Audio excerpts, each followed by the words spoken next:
后来乡亲内面对着新变种的病毒，台湾疫苗的研发团队有新进展。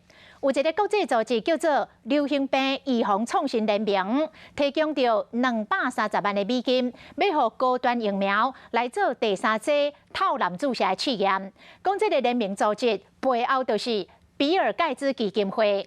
另外，中央研究院的前院长洪启辉甲伊的团队嘛研发出功效的疫苗，会当来对抗着变种病毒。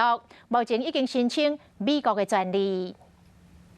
新冠病毒出现伫全球2年多以来，卡步无停，病毒一直咧变异，从乌法、贝塔、德尔塔一路变到即卖 Omicron， 疫苗研发的速度嘛会对着。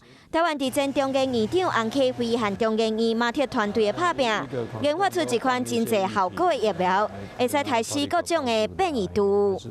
疫苗的设计不止抗体，你要引起 T 细胞去攻击它。对，那用这个当做疫苗，那它引发的免疫反应，不管是抗体或者 T 细胞是比较强。功效疫苗唔但打击武汉病毒株，嘛变做变种病毒的最佳防卫。目前已经申请美国专利，台湾有上强的靠山。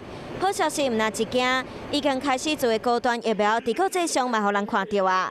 得到国际组织 CPI 提供230万美金的资金，进行第三针套蓝类组的试验。高端很荣幸被选中，一起来做这件对全世界对新冠疫苗防疫有帮助的这样一个很好的事情。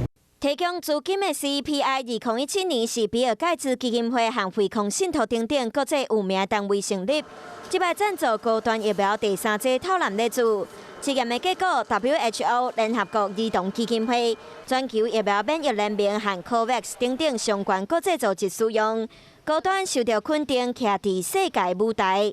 全球防疫台湾出力，嘛有世界看到台湾的实力。